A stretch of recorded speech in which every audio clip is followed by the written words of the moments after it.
Hay una idea fascinante por ahí que dice que no aprendimos a cultivar la tierra para hacer pan, sino para tener más cerveza. Y es que es, sin duda, una de las invenciones más importantes y, curiosamente, accidentales de la historia. Así que bueno, vamos a sumergirnos en la increíble biografía de la cerveza. Y esta es la gran pregunta que va a guiar nuestra excavación arqueológica de hoy. Vamos a desenterrar juntos una historia que empieza muchísimo antes de lo que uno se imagina, prácticamente en los albores de la civilización. Aquí tenemos nuestro mapa. Cada fecha es como una capa de tierra que vamos a ir removiendo para descubrir los secretos que se esconden debajo, desde un simple cuenco de barro hasta, bueno, el bar de la esquina. Muy bien, empecemos nuestra excavación en la capa más profunda, la más antigua. Un tiempo donde la cerveza era mucho más que una bebida. Era el combustible que, literalmente, construyó el mundo antiguo. Imaginen la escena. Hace unos 10.000 años en Mesopotamia, alguien se olvida por ahí unos granos a la intemperie. Llueve, y las levaduras que andan flotando en el aire hacen su magia. ¿El resultado?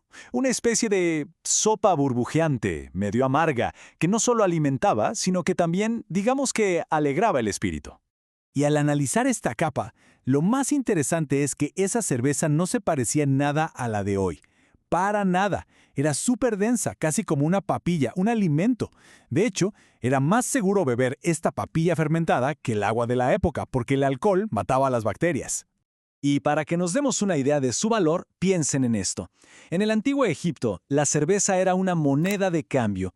A los trabajadores que levantaron las mismísimas pirámides de Giza se les pagaba con casi 4 litros de este pan líquido al día. Quizás, sin cerveza, las pirámides ni existirían. Ahora, avancemos bastante en el tiempo. Al excavar la siguiente capa, la de la Edad Media, encontramos algo totalmente inesperado. Una historia de mujeres emprendedoras que, por una ironía del destino, terminó convertida en un cuento de terror. Así como lo oyen. En la Europa medieval, la cerveza se hacía en casa y era una tarea doméstica fundamental, a cargo de las mujeres. Se las conocía como alewives. Ellas fueron las maestras cerveceras originales. Y aquí es donde nuestro hallazgo arqueológico se pone buenísimo.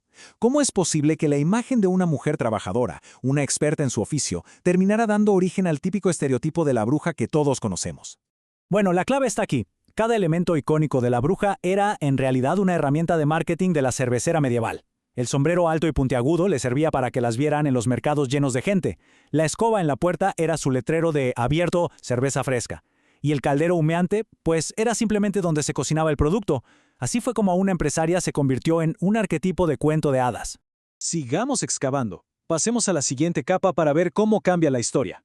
Ahora entran en escena la ciencia y las regulaciones, y empiezan a darle forma a la cerveza que conocemos hoy, desplazando poco a poco a las cerveceras de sus cocinas.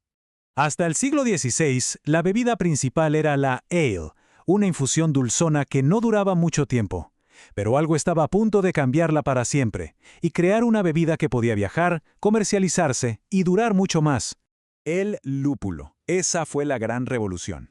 Esta flor no solo le dio ese amargor característico que equilibra el dulce de la malta, sino que, y esto es clave, funcionaba como un conservante natural. Ahora la cerveza podía durar meses.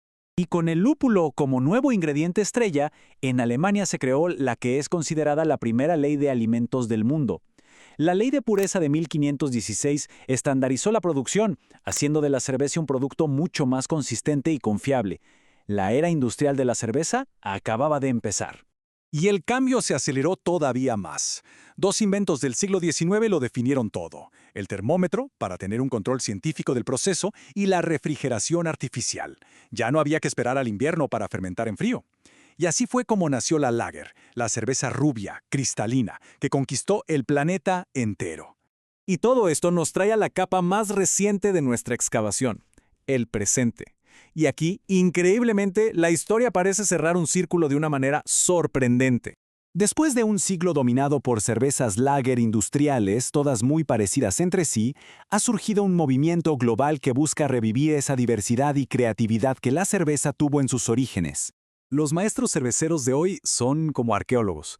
Están desenterrando recetas antiguas, experimentando con sabores locales y sobre todo valoran la creatividad por encima de todo.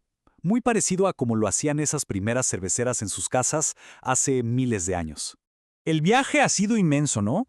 Lo que empezó como una sopa accidental se convirtió en el salario de imperios, en el oficio de mujeres emprendedoras y finalmente en una industria global. Y quizás esa es la conclusión más profunda de nuestra excavación. Más que una simple bebida, la cerveza ha sido un testigo silencioso de nuestra historia, adaptándose y evolucionando siempre a nuestro lado.